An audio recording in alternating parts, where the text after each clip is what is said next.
This meeting is being recorded. Yes, we all get to hear that, right?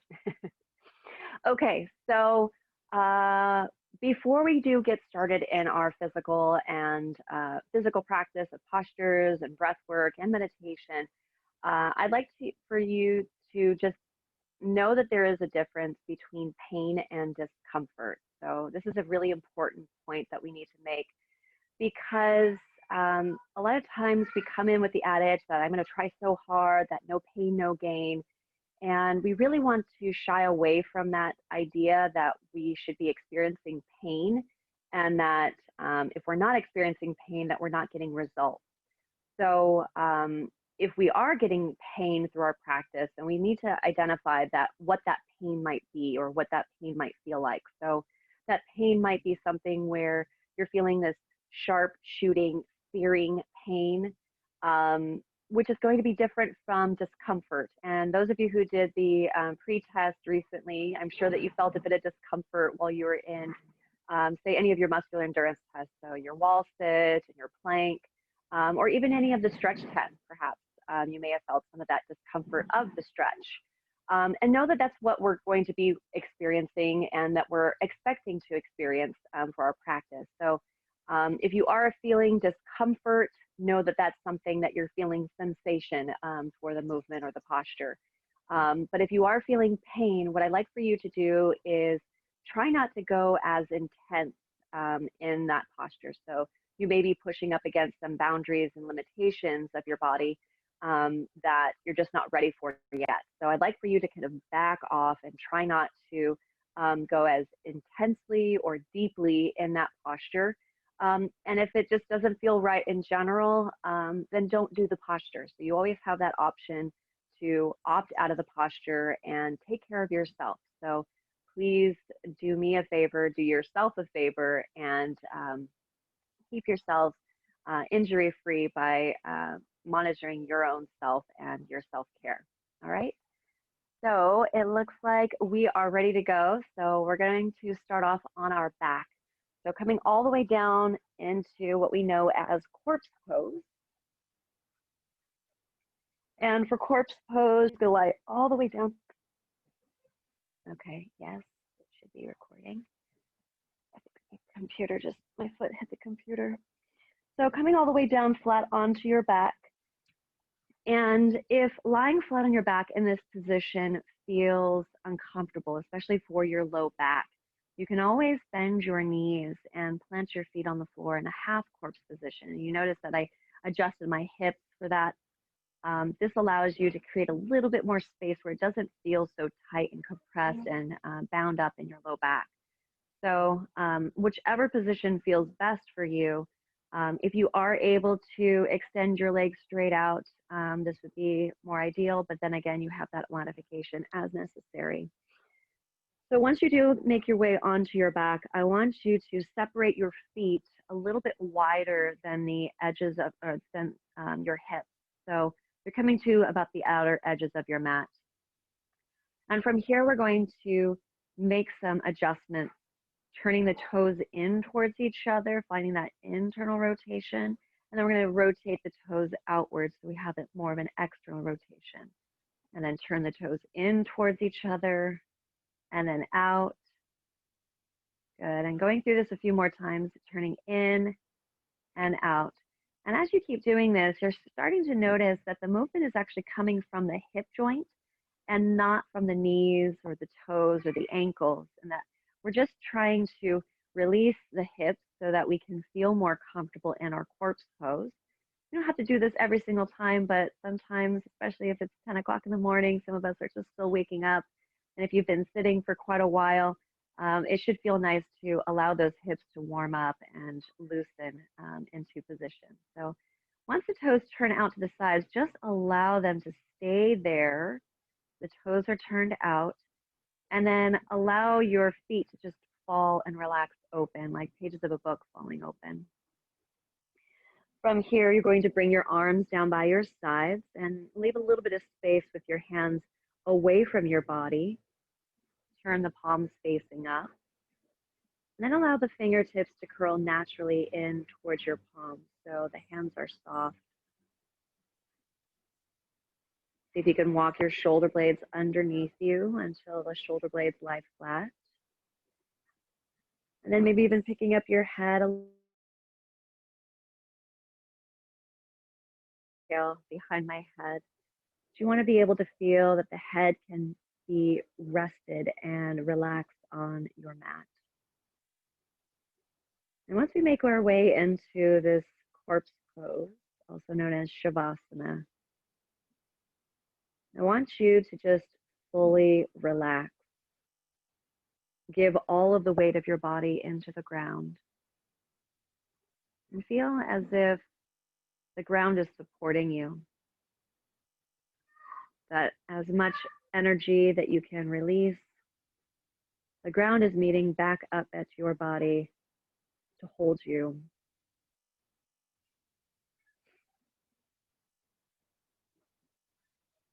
And as we're able to do this, we're going to take this time just to reflect and notice where we are in a physical sense and a few other layers of our being. It's important that we take these moments, just a brief pause, whether it's one time a week, it's been a long time, a few months for some of us who have been practicing yoga for a little bit. It is important that, especially in all of the chaos that we're experiencing in our lives, that we take this time to down-regulate and just feel. And start to feel what your physical body is. So your muscles, your joints, your bones, even your physical, your internal organs. And just noticing what you're feeling. Maybe you have a little bit of soreness from the pre-test or whatever you were doing and participating in this weekend. Maybe you feel that your muscles and joints feel strong. They feel overworked and tired and fatigued. Maybe you feel a bit of tension, or maybe you feel that the muscles feel soft and pliable.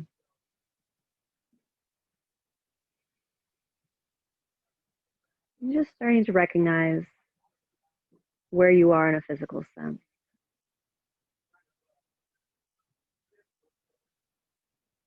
Then begin to notice your energy level.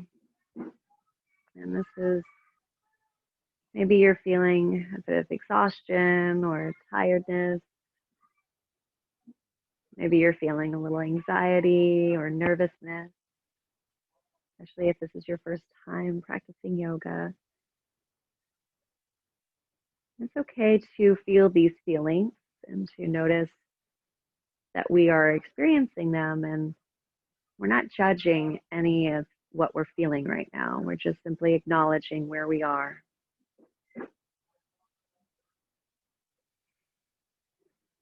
Maybe you feel awake, aware.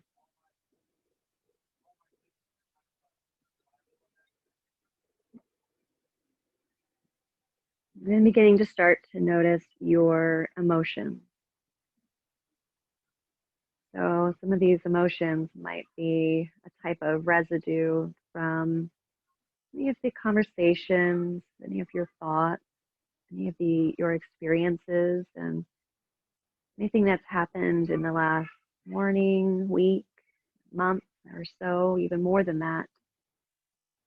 I'm just starting to notice what you are emotionally feeling right now.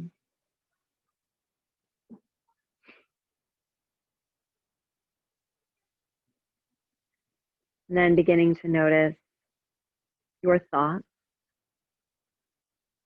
and more so the nature of the thoughts the frequency, how often, if your thoughts feel like they're starting to kind of spin around, much like a hamster on a wheel, or even if they feel fragmented,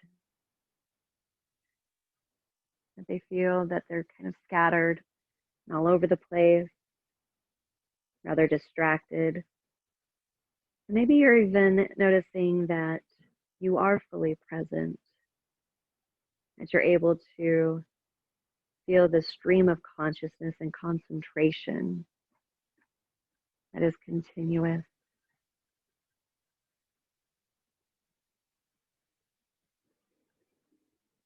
When we take through ourselves through this type of scanning of our physical, our energetic, our emotional, and mental body to help us with calibrating our practice. And this calibration is just so that we can be more cognizant of where we're coming from. And we use this information to help us so that if we are noticing that we're sore, if we're feeling a little bit of pain, maybe a bit of sorrow or sadness, that as we go through our practice, that we may want to offer ourselves a bit of tenderness and compassion as we are going through any of the movements or just feeling whatever it is that we're feeling. And if you notice that you're feeling rather good, taking that information with you, maybe you might be able to push yourself a little bit harder that day. But again, we're using this as a helpful idea, and that we're always recalibrating as we're going through our practice. So what we're feeling right now might feel different as we continue to move and get into our breath work and meditation. And so allowing ourselves to release any expectation, especially of what we're capable of doing, and just allowing ourselves to be as present as possible. So take a few more moments of just breathing, relaxing here, and settling into your body.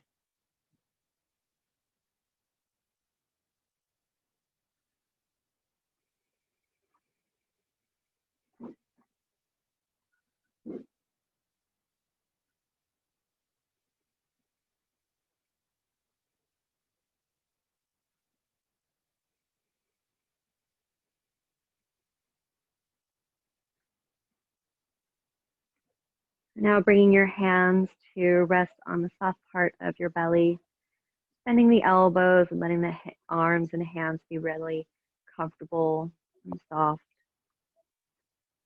We're going to use our hands for a breathing technique known as a 3-part breath.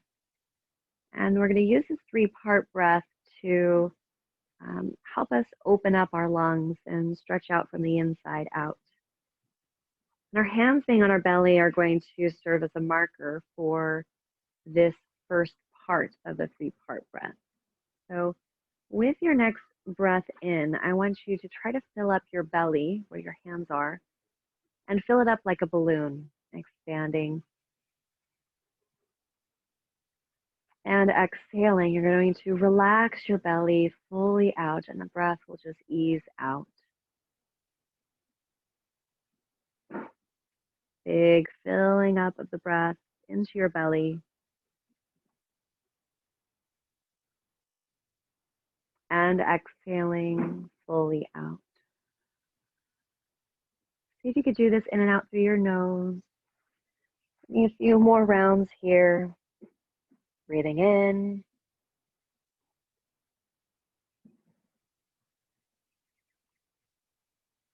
And breathing out. And just noticing that the breath is filling up into the belly, but not only in through the top of the belly or the front of the belly, but also through the side waist and your low back. And see if you can make this breath as full and expansive around your waistline as possible.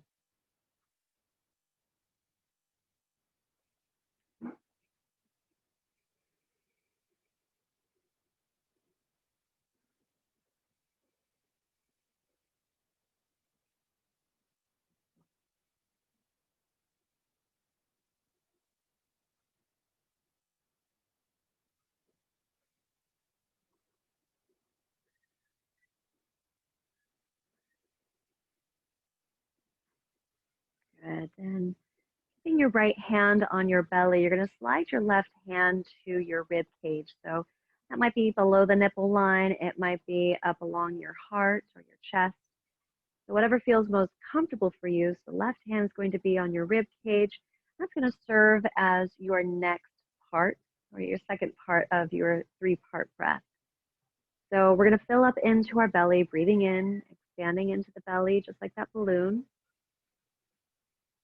And then allowing the breath to roll up into the chest. So adding a little bit more breath in and expanding through the rib cage. Exhale, reversing the order. So you're going to release from the chest and the rib cage, and then allowing the belly to release last. Inhale, fill up into the belly. Let it roll up into the chest. And exhale, chest and belly.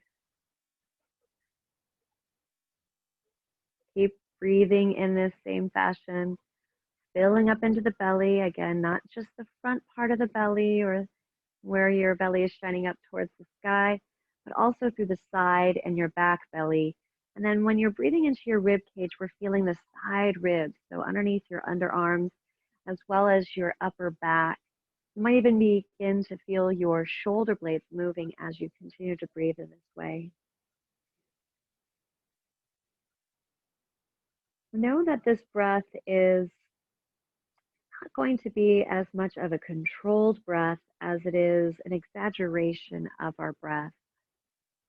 So we're taking what is the natural breath, our natural inclination to breathe in, and we're just continuing to add a little bit more of that breath on, and we're directing where we want the breath to go.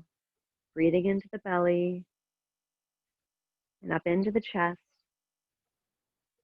and exhaling out the chest, and then your belly. Let's add the third part to our 3-part breath. And unfortunately, we don't have a third hand for this exercise, but I want you just to imagine that the breath is going to continue up in the same upward direction of where the body is. So into the belly, breathing up into the chest, and then allowing the breath to catch lightly in your low throat or up by your collarbone.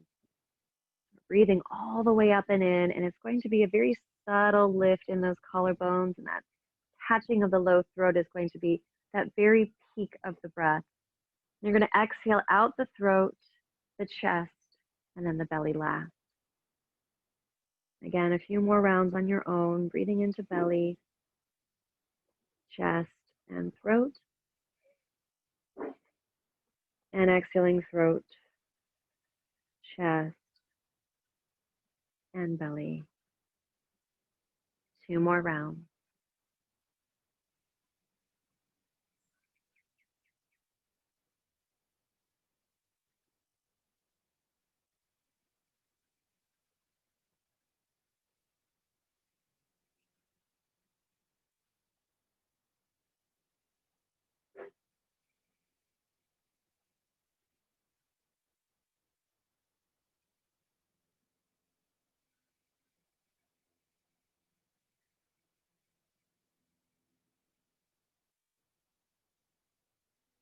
Good. Release your hands down by your sides.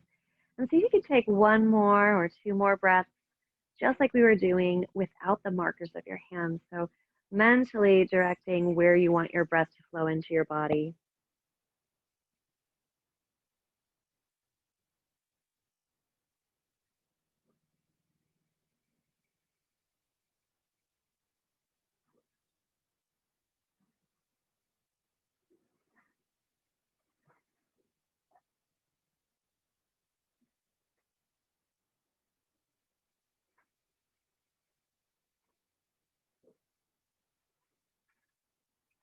Good.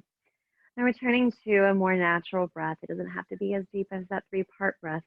I want you to grab your right knee in towards your chest. You're going to bend it all the way in and then wrap your hands around either the back of your right thigh or the front of your right shin. You're going to keep your left leg extended out in front of you. You may recognize this position from your pre-test. This one is actually called wind releasing pose. And it can be done in a few different ways. And one way can be more of a passive stretch where you're just kind of gently using your arms to hug the knee into your chest and your left leg is just relaxed here. I want you to activate your legs a little bit more and see if you can lengthen your left leg out across the mat, reaching through your heel. You might even start to feel a little bit more of a stretch in that left hip flexor. That is the top of your left thigh, right where your thigh and your hip meet. I want you to pull your left toes in towards your chin. So you're noticing that the toes aren't going off to the side, but they're going straight up towards the ceiling or the sky. With your hands behind your right thigh or even in the front of your right shin, guide your right knee off towards the outer right shoulder. So it's going a little bit wider. And then as you breathe in, see if you can fill up your belly, just like we were doing in that 3-part breath. And I want you to push your belly up against the thigh. And breathe all the way out, squeezing the knee in a little bit deeper. Good. Now, as we breathe in and with the belly pushing up against the thigh, this is where we start to get the name for the pose because we are literally massaging our belly with our thigh.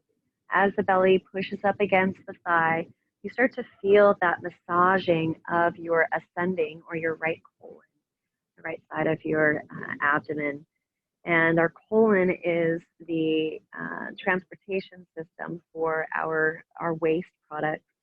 And some of these waste products can be in the form of solids, but they can also be in the form of air or gas. So we call this wind releasing pose to help us push through any of that gas out of our body.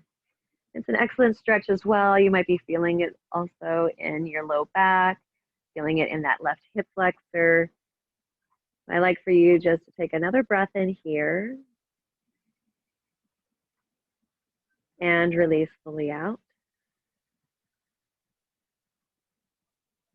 And we're going to switch sides. So extending your right leg out in front of you and tucking your left knee in. So hands wrap around the back of the left thigh or moving the hands to the front of your left shin.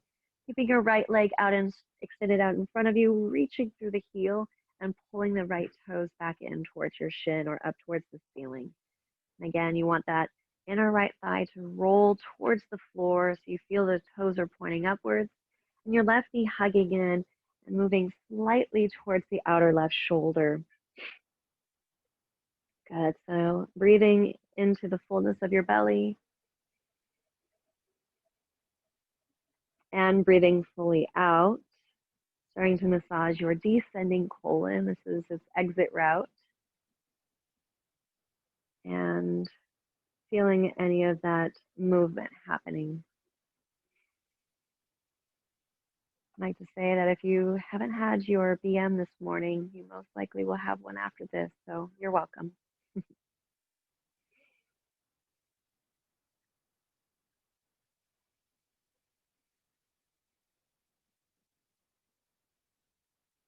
Good. Let's take 3 more breaths here.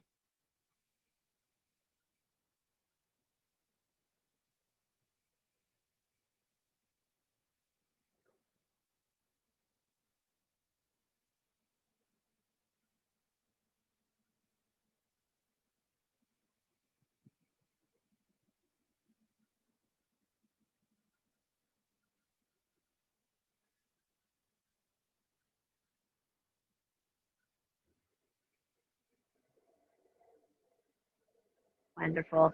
Releasing your left leg out in front of you, stretching both legs out in front again. And now I want you to bend both knees and plant the feet on the floor. We're going to come into that half corpse pose. Adjust your pelvis in a way that you can feel that it's flat on the ground on your mat. And then bring your big toes to touch and your heels to slightly spread. Excuse me, your heels to be touching. We're going to spread the heels now, keeping your big toes touching. So you're creating this arrowhead shape. And then separate your toes, paralleling the feet. So now your feet are kind of like they're on railroad tracks. So the toes are facing forward. And the heels should be directly behind your sit bones. This is about ideal for our hip distance apart. All right, so we're going to imagine that our pelvis is much like the face of a clock. We're going to do some pelvic tilts and kind of adjusting and noticing how our pelvis can be positioned, and just noticing where our neutral pelvis will be. So in this neutral pelvis, you want to have where your ASIS, your anterior superior iliac spine, those are those two frontal hip points. And you're going to notice where those are in relation to your pubic bone. And these three bony points of your pelvis are going to kind of highlight where your pelvis is. You want to make sure that this feels rather flat, like a plateau, and that you could feel that it's balanced all the way across. From here, we're going to imagine that clock again and feeling that our 12 o'clock position is going to be by our belly button or closer towards our head. Okay, and that our 6 o'clock position is more towards our feet, towards our pubic bone, reaching towards the ground. Okay, so we're going to go in this pelvic tilt in 12 and 6 o'clock, and we're just going to start to feel how our pelvis can rock and move in this way. So we're going to start off with our 12 o'clock tilt. So moving your pubic bone towards 12 o'clock, towards your belly button, you're going to feel your low back press down into the ground. And your belly button will come down in towards your spine as well. Your tail is going to wrap up towards your knees, and you're going to feel that the pubic bone reaches up and towards your face. This is our 12 o'clock position, and then we're going to move into our 6 o'clock tilt. So your tail is now going to get heavy. Your pubic bone is going to reach out towards your feet. You're going to notice that your low back will arch up. You might even be able to get your hands underneath your low back here. Okay, so this is our 6 o'clock tilt. We're going to move back into our 12 o'clock tilt. Low back will touch down. You're going to feel the hollowing of the belly most likely. And then flipping the tail down towards the ground into our 6 o'clock tilt. Exhale to 12 o'clock. Low back presses down. Navel pulls in towards your spine. Inhale to 6 o'clock tilt. So pelvis rocks towards your feet.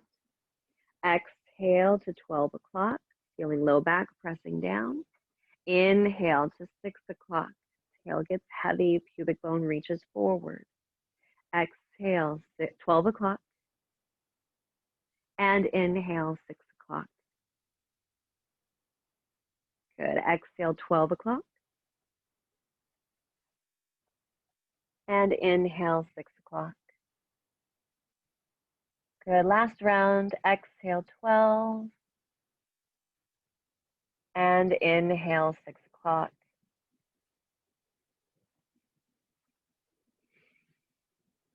Good. And returning back to that neutral pelvis again. And we're going to find some of the other numbers on our clock, and we're going to find this side to side movement. Now, if we were to look at the face of a clock of our pelvis, our left hip will be our 3 o'clock position, and our right hip is going to be our 9 o'clock position. So just like a ship on water, you'll start to notice that when you dip your left hip or your hip down towards 3 o'clock, that your right hip, your 9 o'clock, is going to tilt up. So as if your ship or your hips were on water, you'll notice one side will dip down and the other side will lift up. And then you're going to switch sides. So feeling your right hip dip down, your left hip is going to lift up, or your left hip is going to lift, the 3 o'clock lift up.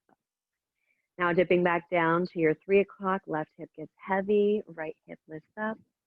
And then dipping down into your 9 o'clock, feeling your right hip heavy, left hip lifting.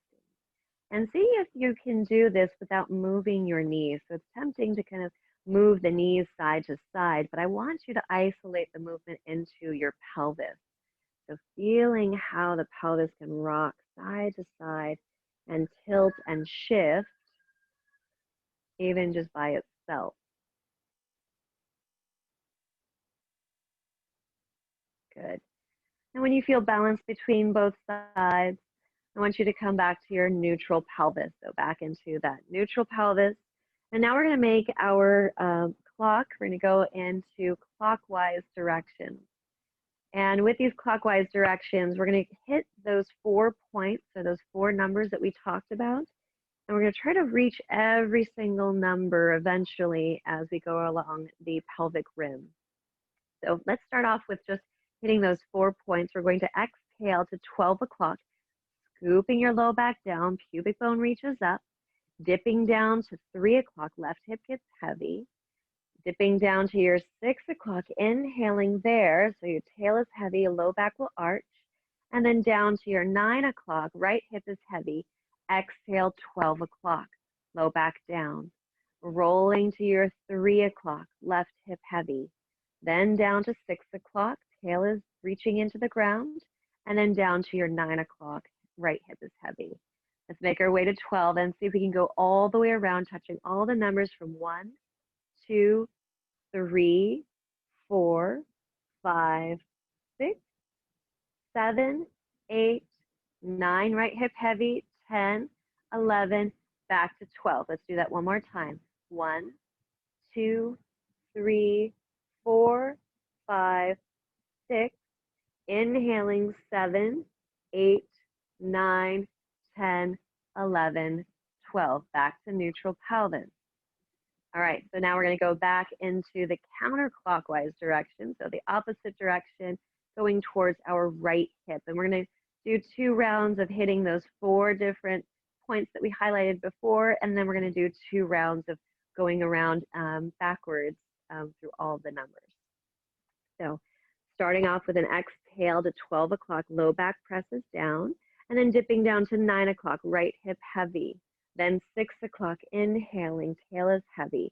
And then left hip down, 3 o'clock. Back to 12 o'clock, 9, 6, 3, and 12 o'clock again. And now we're going to go through each of those numbers to 11, 10, 9, 8, 7, 6. Inhale, 5, 4, 3, 2, 1, 12 o'clock.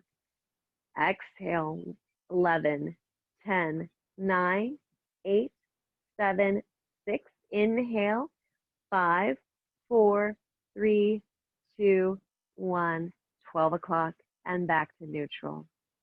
Good. All right, so let's now pull our knees into our chest and just give yourself a nice little hug. You might want to rock side to side. Sometimes this just feels really good. And if that's all that you do all day, then you most likely will have the best experience for your back muscles. All right, so we're going to make our way over onto our side, and we're going to make our way eventually to a seated position. But there is going to be a way that we're going to do it with kind of adding as little effort as possible. So I want you to roll yourself over onto your left side, so much that your knees are going to be on the floor, your left shoulder is on the floor, your head's going to be resting down. And now we're going to make our way up by using mostly the effort of our arms and our legs, a little bit the momentum of the legs. And when we are pressing with our hands, ideally we want our head to be coming up last. So if you need to take a look and see first, you can watch me do this and then come up on your own afterwards. Otherwise, you can follow along with as well. We're going to take our right hand onto the floor. That's the top hand. And we're going to extend the top leg, which is the right leg. And we're going to reach it towards the front edge of the mat. You're going to push down into your hand and then slowly walk your hands in until you're coming to a seated position. If you are working on that on your own, feel free to do that now. And you may notice that it's a much gentler way of coming up off the ground, especially from a reclined or supine position.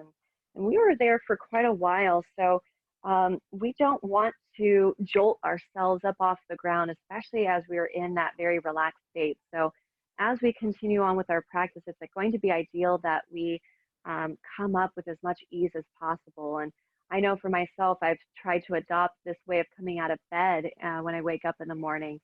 It's already distracting and jolting enough to wake up to a screaming toddler and a baby. So I tried to invite as much of that piece into my waking process as possible. All right, so we're going to make our way into a comfortable seated position, and this is called an easy sitting position. I find that this is a bit of a misnomer because it somehow was lost in translation that it should be an easy position, where sometimes it's not very easy for a lot of us. And if it's not easy for you, see if you can adopt the idea that that this should be full of ease as opposed to easy. So something that might feel comfortable and full of ease is more of the direction that we're going in. If you are having trouble with this position, we have a few variations and modifications to help you with this. Traditionally, you can come into a crisscross applesauce, so the feet are tucked underneath your knees. Your pelvis is not going to be rocking neither forward nor backwards in that 12 o'clock or 6 o'clock tilt. It's going to be in that neutral pelvis position. I find that this more narrow sitting position is okay, but sometimes my feet tend to fall asleep in this way. And I like the ability to feel my knees drop down below my hips, and that gives me a little bit more space with my pelvis. So there's an alternative that you can work with where you're crossing your ankles, one ankle in front of the other, and the knees are going to be spread out wide. Okay, so you might notice that you have a wider base of support, and with the knees out wider, perhaps your knees can drop down a little bit lower than your pelvis. If you're still noticing that this is not comfortable for you and you're still having a hard time, you may even look like this, okay? Your back is rounded, your knees are pretty high, you're having a difficult time just sitting in this way. This would make you a good candidate for using a cushion or pillow. I'm using, this is a meditation cushion called the Zafu, but a pillow, a folded up blanket, even your super heavy textbooks can be helpful with this.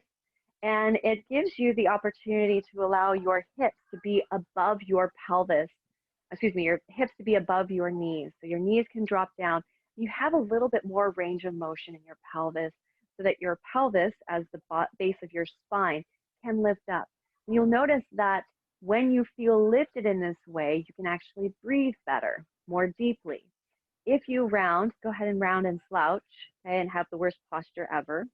Okay, and then take a big breath in. It's pretty difficult to do, right? So now, see if you can sit up tall. Feel your pelvis in that neutral position, neither rolling forward nor back, but just upright. Okay, and then see if you can take that full breath in. You should have a lot more space to be able to do that. Okay, so we're going to sit in this easy sitting position. I want your fingertips to be down by your side, okay? And we're going to start to find some movement with our arms. Inhale, flip your palms to face up and make a big circle with the arms all the way up and overhead, palms touching each other once you get to the top. And then exhale, bring your hands together down by your heart center. Inhale, steeple the arms back up towards the sky, reaching all the way up. And exhale, circle the arms wide, down and around. Slowly returning the fingertips towards the floor. Inhale, big circle, stretching the arms out and up. Looking up as the hands touch. Exhale, bring your hands down to your chest and by your heart. Good, hands pressing together. Inhale, reach the arms all the way up.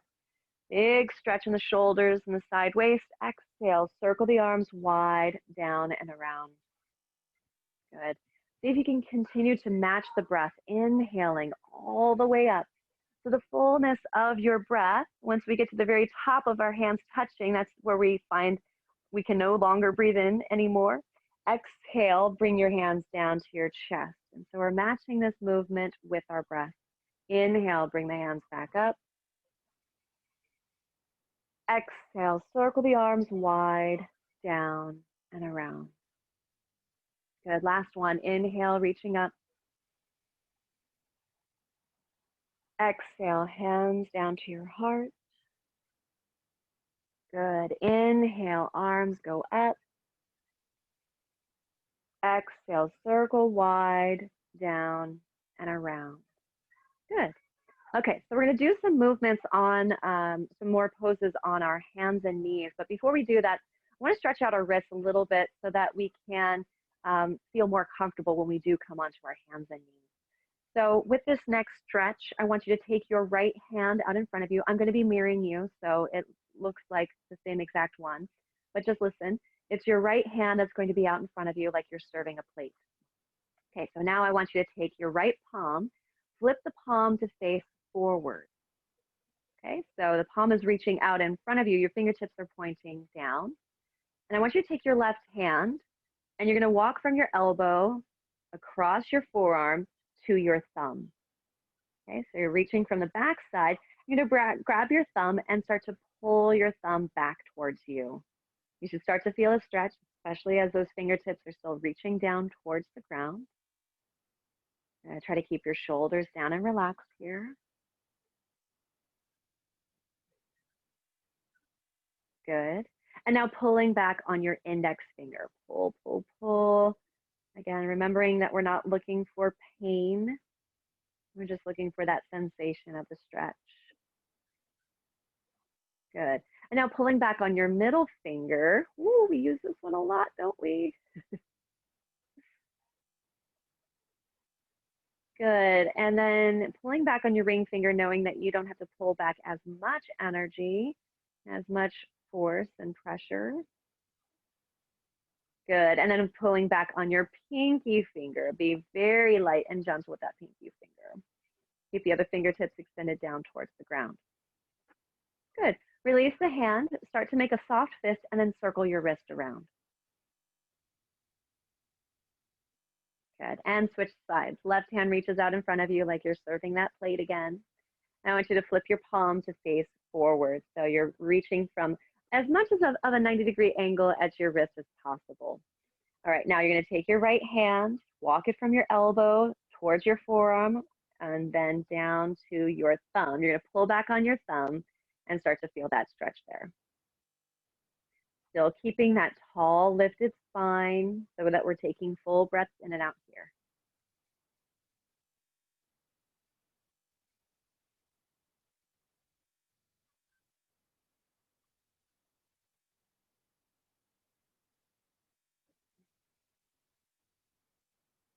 And pulling back on your index finger. Good. Ooh, that feels good.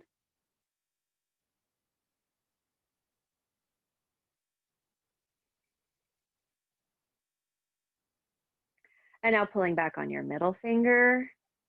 You may start to notice that the two sides are a little different. Maybe one side feels tighter than the other. And you may have noticed this also from your pre-test, that one side felt more balanced than the other. Flexibility, there's definitely a difference, most likely. And then even with your strength, as you go throughout your practice this semester, you'll start to notice that some sides are going to feel stronger than others. Pull back on your ring finger now.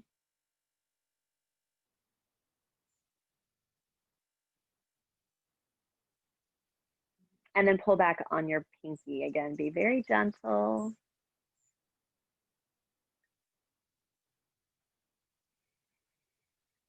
And closing your fist very softly, start to make circles around and around. Excellent. Okay, so now we're going to make our way onto our hands and knees. And there are a few ways to do this. One way might be where if you have more flexible pelvis and hips, and as well as ankles, you can do this by rolling over your ankles and placing your hands on the floor and then bringing your knees underneath you. Okay, so I'll show you that from the side. Rolling over the ankles and up onto your hands and knees and just shuffling the feet out from underneath you.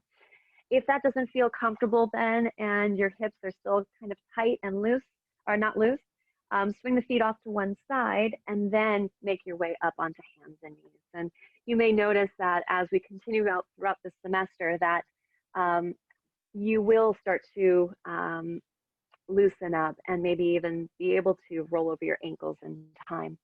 Okay, so let's make our way onto our hands and knees. We're in a tabletop position. We're making our way towards the tabletop position.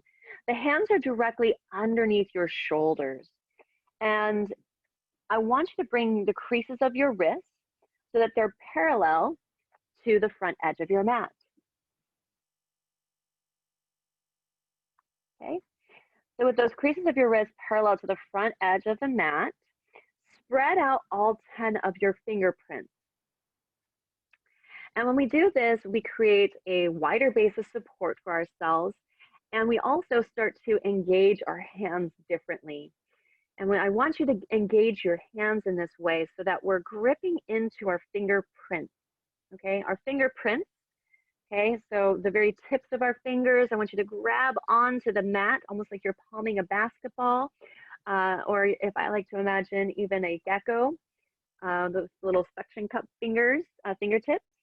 So grabbing into your mat with those suction cup fingertips, you're going to feel that the energy is not just sinking down into your wrists. I want you to feel the energy lifting up through the forearms, lifting up through the shoulders so that you actually feel active and engaged here. Okay? All right, so as you feel that lifting sensation through your rib cage, take a peek between your knees and make sure that your feet disappear behind your knees so you can't actually see them. Okay. Now we're going to pull up on our belly button, not so much that we're rounding our back, but I want you to feel that your belly button is engaged and lifting up, keeping your core strong and secure. All right, your pelvis should be in a neutral position. And if you imagine where we were on our back, we're essentially just doing the opposite of what we were doing. Okay, so we're going to be moving into some little 12 and 6 o'clock tilt. But as we're on our hands and knees, it might look a little bit different. So we're not moving our low back towards the ground. We might be moving our belly towards the ground instead. So we're going to start, and we're just trying to isolate with the pelvis. I want you to start with moving into a 12 o'clock tilt with your pelvis. So this is going to be a scooping of your tail, moving your pubic bone towards your belly button. Okay. And you're going to feel that your low back is going to stretch out a little bit more. Good. And again, we're not using our shoulders to get the entire posture, but just getting into that low back position. And now flipping your tail in the other direction into 6 o'clock tilt. So you're lifting your sit bones and tail up towards the sky. Your belly button moves towards your pubic bone. Okay. And now we're going to take it in the opposite direction, moving into 12 o'clock tilt. Scoop the tail underneath. And then inhaling to a 6 o'clock tilt. Flip the tail up towards the ceiling, the sky. Exhale, 12 o'clock tilt. And inhale, 6 o'clock tilt. Good. Exhale, 12. And inhale, 6 o'clock. Now we're going to move into the full posture. We're going to incorporate our shoulders and upper back as well. So you're going to exhale, scoop the tail under. We're going to work with that first.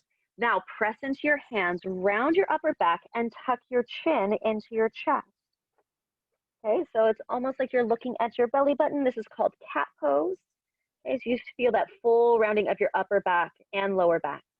Now flip your tail in the other direction, back into your 6 o'clock, and then move your chest, your heart, towards the front of you.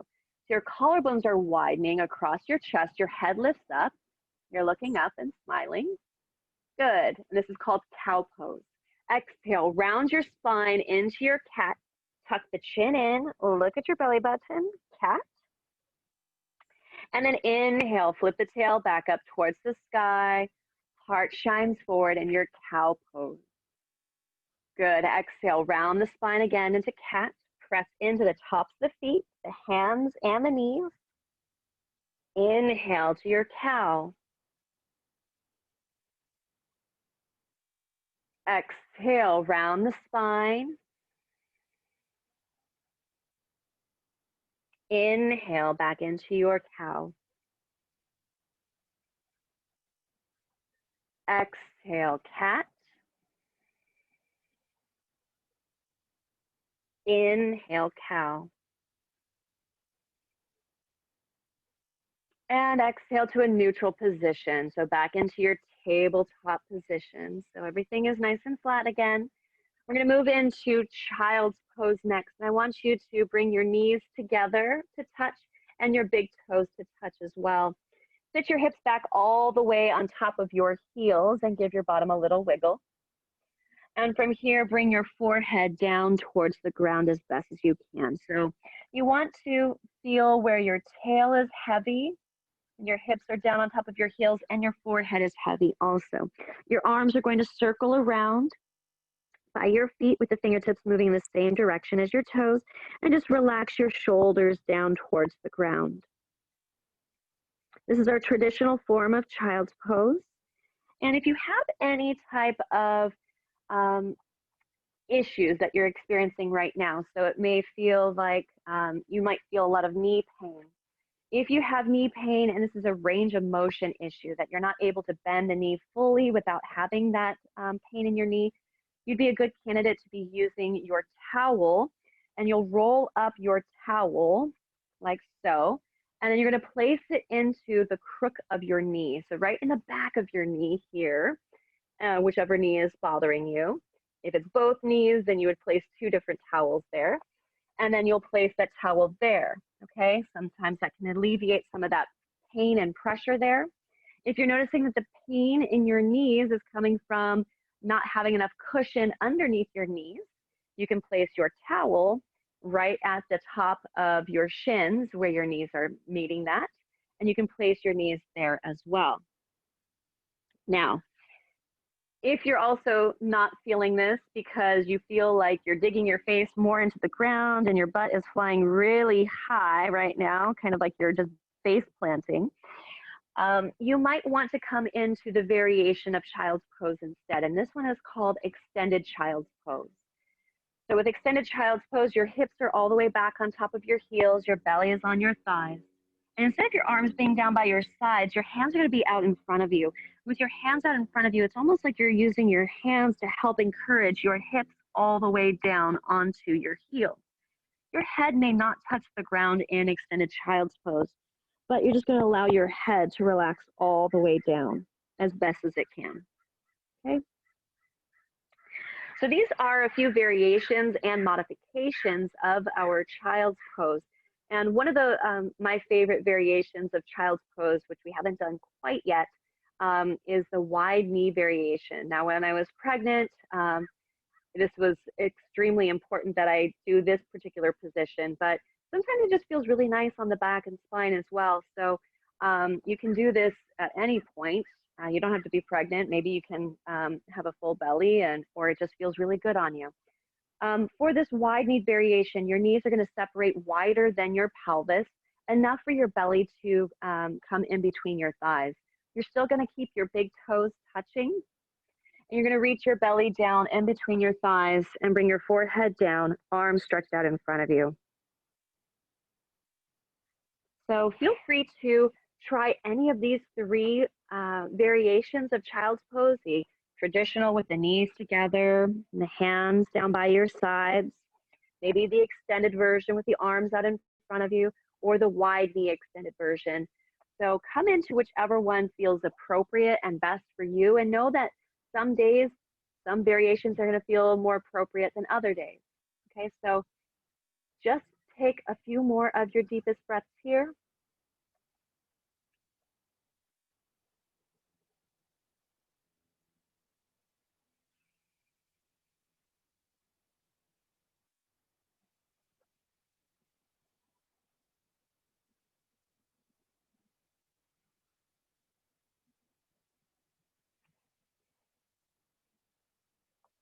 Wonderful.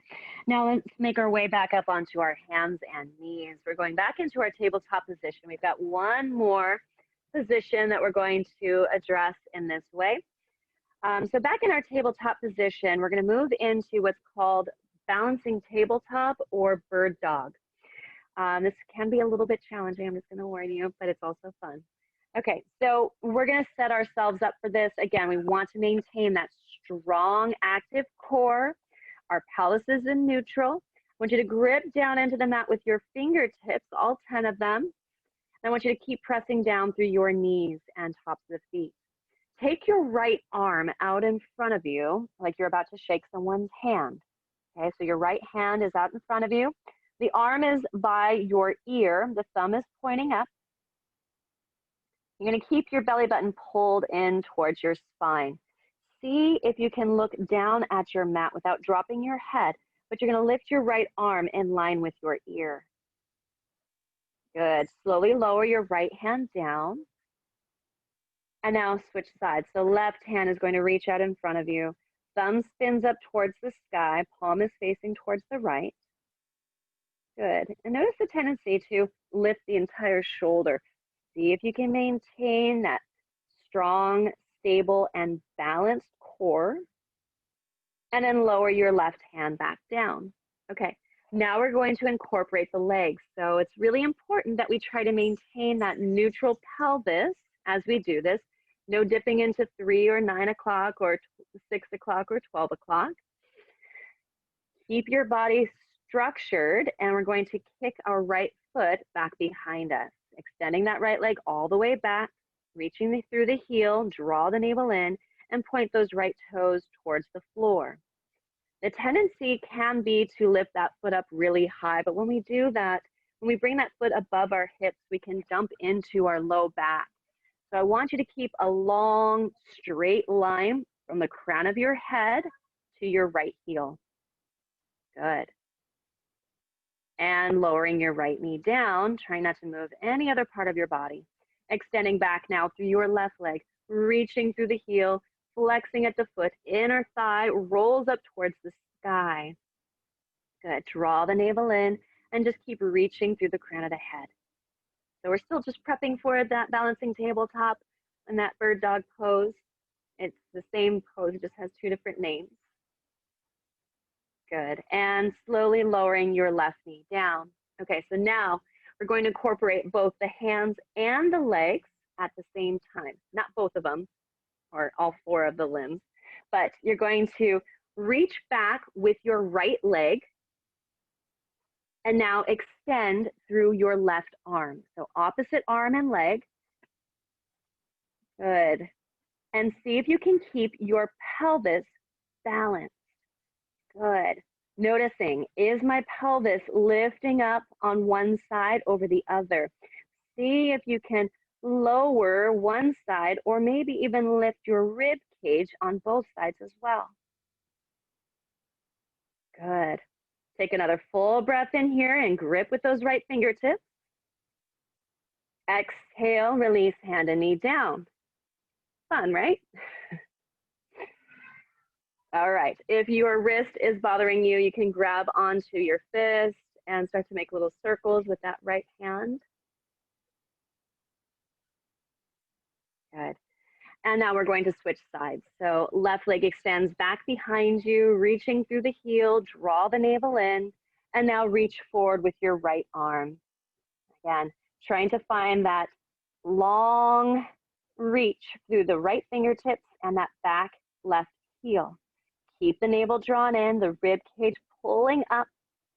Good, and both sides of the hips are balanced. Good, see if you can smile. That's the true test of your practice, is if you're taking yourself too seriously. It's okay if we fall.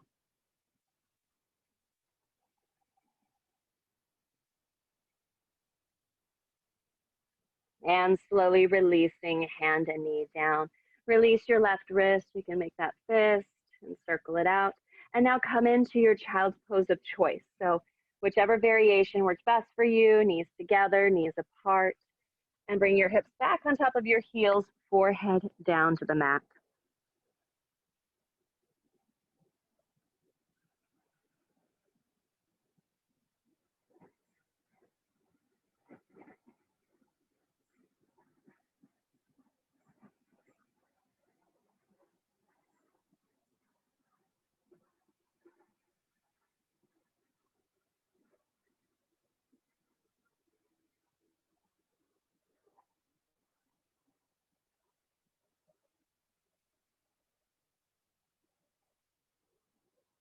Good. Now making your way up onto hands and knees. We're going to make our way up to standing now. And to come into standing from this position, you're going to come up onto hands and knees, step one foot onto the ground, followed by the other, and make your way up slowly onto your feet. Okay. So this next position is known as mountain pose. And mountain pose is a really important position in that it is considered the template of all postures. Okay, so I'm going to say that again. It is the template of all postures. And what that means is that as the template of all postures, we're going to utilize all the information that we learn from our mountain pose to use this for all of our other more complicated postures. Now, mountain pose is very simple, okay? So there's not a lot going on from the outside, but there is actually quite a bit going on the inside. The way that we activate our body with our energy, the way that we position ourselves with our structure, okay? So it will feel like a lot of work as you're doing your mountain pose properly, but from the outside, it looks very simple, right? Just standing here. When we can find something simple and we can find all of that work and activation in something that's simple, then we can try to apply those same principles of alignment and energy to something that might be a little bit more complicated, okay? So that we're not just standing like so, slouched and with very little energy, and we don't want to treat any of our other poses like that, right? We want to be able to find all of that structural integration throughout our entire practice. So that's why that our mountain pose is considered one of our more important postures, because it is that foundation or that template of all of our postures, okay? So let's begin with our foundation, with our feet. I want you to bring your feet to that hips distance apart that we found when we were on our back in our half corpse pose. So a good way to find it while we're standing is to find those two ASIS points again, point your fingertips straight down from there, and make sure that your feet fall underneath your body, okay? So this is considered our true hips distance apart. If you have wider hips like I do, it is not as wide as your hips are, okay? That's more of a superhero stance. Okay, so we want our feet to be about hips distance apart, and I want your toes to be straight out in front of you and your heels to be straight back behind you, okay? So this is more like our feet are on railroad tracks, okay? And from here, we're going to pick up all 10 of our toes off of the floor, okay? I don't want the entire foot coming off. I want the balls of the feet to be staying down and the knuckles of the pinky toes to be staying down, but the toes are going to be lifting up, okay? So as you feel your toes lifting up off the ground, you're going to start to notice that there are going to be some parts of your foot that are touching down and some parts that most likely are not touching down. Hooray, you have arches again. And for those of you who do have fallen or collapsed arches, this is a great practice for you on a regular basis to help to develop those arches. Again, you may not have dancer arches, but you can start to develop and strengthen your feet as you continue with that. So lifting your toes up off of the floor, see if you can spread those toes out as well. And we're going to find actually that we have more than just one arch or one set of arch in our feet. We have the ball of the foot to the heel of the foot. Okay, that is our first arch. And we actually have another arch from the knuckle of the pinky toe to the outer heel. So that's our second arch. And we also have another one from the ball of the foot to the knuckle of the pinky toe. So they go across the foot. And this one's a little bit harder to find at some points, but we can actually find it as you push down into those areas and then feel that those toes are still lifting up. All right, so now with those toes lifting, those arches lifting, we're going to keep pressing down through all four corners of the feet, but now we're going to release the toes all the way down. We're going to release from the pinky toe down to the big toe as slowly as we can while still maintaining the balls of the feet, the knuckles of the pinky toes, inner and outer heel touching down to the ground, okay? So you should still feel that the feet are actively working here. And this is what we want to feel in all of our standing postures, including our balancing poses as we continue on through the semester. All right, now let's move up the legs. I want you to feel your inner ankle bones and your calves. And imagine that your inner ankle bones and your calves are separating, that they're moving apart like two elevator doors opening up, okay? So start to feel how those calves start to move apart. You'll start to notice that there's more weight and energy into the outsides of the feet, We're still pushing down through the balls of the feet and inner heels, but you're going to feel more of that weight to those outer portions. Okay, so now with those calves separating, squeeze your inner thighs together at the same time. I know it's really weird, okay? You can do it. Feel the calves separate and your inner thighs squeeze, okay? Kind of this wrapping sensation that happens, and now you can feel that there's going to be that even pressure across the balls of the feet, knuckles of the pinky toes, inner and outer heels, those 4 points or corners of the feet. All right, so those legs are now actively working. You should start to feel that there's some energy really starting to be charged up in there. And as you squeeze those inner thighs together, you start to notice that something's happening with your bottom. Okay, your butt is starting to plump up a bit, right? It may not be puckered like a prune, but something that's plump and juicy like a peach, okay? A fuzzy peach. So I want you to feel how your pelvis is now starting to turn on, your bottom is starting to turn on, and that when we're doing this exercise, that we're not coming into that 6 o'clock tilt nor our 12 o'clock tilt, okay? So we're not coming into that rounded spine. If we put all that weight into our toes and kind of walk or keep our hips forward, we can dump into that low back and have that tail dropping down. Or if we tend to put all that weight back into our heels, then we feel that our tail comes into that 6 o'clock tilt, or what we call hyperlordosis, okay? So if you do start to notice any of that tilting of the pelvis in either direction, this one I call pooping dog, okay? And this one you would want to try to Michael Jackson your pelvis back into position. So a hee-hee, right? Going hee-hee. Anyways, let's continue on. So let's feel back into our feet, all 4 corners of the feet. If you need to lift the toes up, lift the toes up, release the toes back down to the ground, still feeling those arches lifting up, calves separating, inner thighs squeezing. You are feeling our pelvis in that neutral position. Draw the navel lightly in towards your spine. Now I want you to bring your collarbones out to the side and lengthen your fingertips down towards the ground. You're going to feel where your palms are facing forward, collarbones are wide, and we're actively charged in this position. The last part is to bring our ears over our shoulders. So that might feel a little bit different. It might also feel like you're pulling your head way back. But we don't want to be in this turtle head position. Okay, so we're pulling our ears over our shoulders so our head feels like it's just being balanced over our spine. Okay, so in this shape, we should feel that we are active, alive, energetic, but we shouldn't feel rigid, that we should remain suggestible to movement.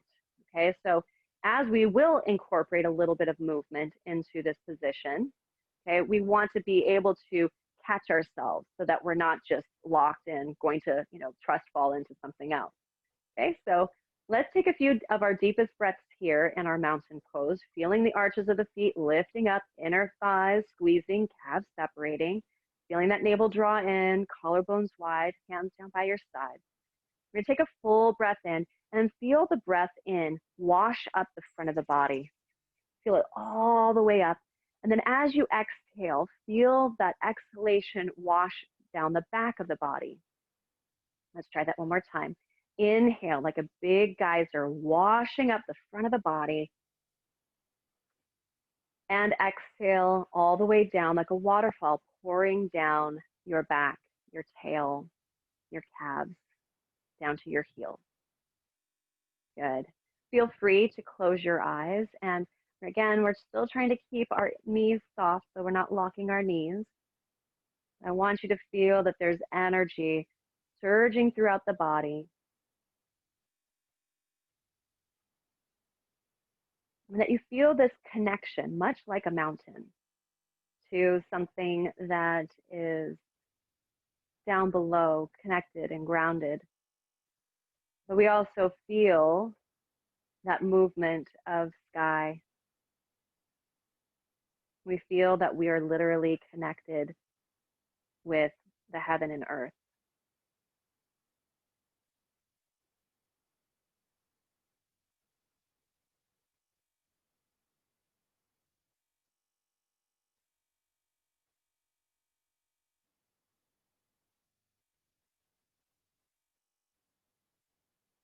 Good. So now let's go into some movement with the arms, maintaining that activity in your feet.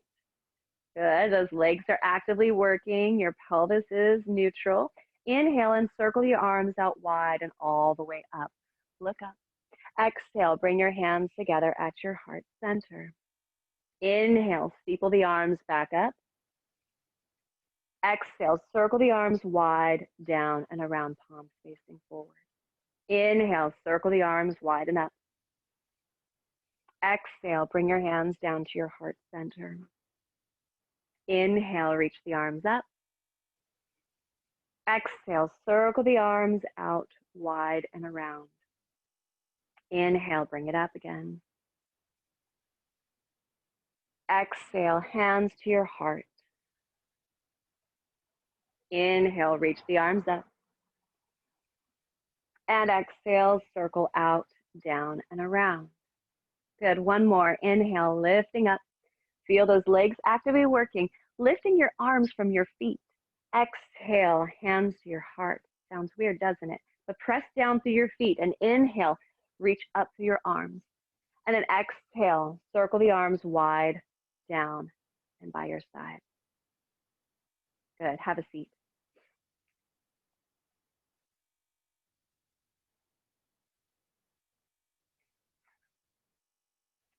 All right.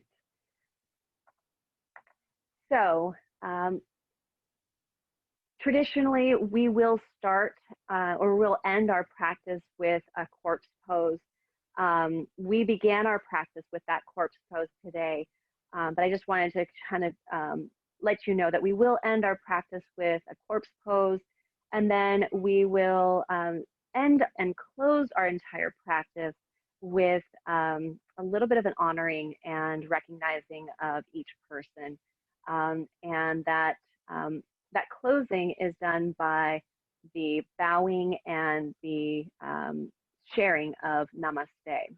So Namaste, which is the word that we'll use at the very end, is a Sanskrit word that means namas, which is to bow, and te is to you. And beyond the actual literal translation of like physically bowing to somebody, there's a lot of symbolism behind it. And the symbolism behind the bowing is recognizing that there is divinity and there is beauty and wisdom, and there is this infinite light or spark of divinity within each of us. So it's just recognizing that and honoring each other as we go along our journey. So when we do close our practice, we'll be sitting in this position like so, and I will bring my hands to my heart, and I tend to say, I bow to the divine light within you. I will say namaste and then bow, and then you would bow and say namaste back. Now, feel free to unmute yourself as you go through this, so you can also say that. If you choose not to mute, to keep yourself muted, then that's perfectly fine too. So we're going to go through that right now, just as a little closure to our practice for today. So let's bring our hands together at your heart. Close your eyes and bow your head softly. And I thank you all for sharing in this experience with me. And the light within me bows to the divine light within you. Namaste. Namaste. Namaste. Namaste. Namaste. Thank you guys so much. I'm going to stop the recording, and I am going to stay on the call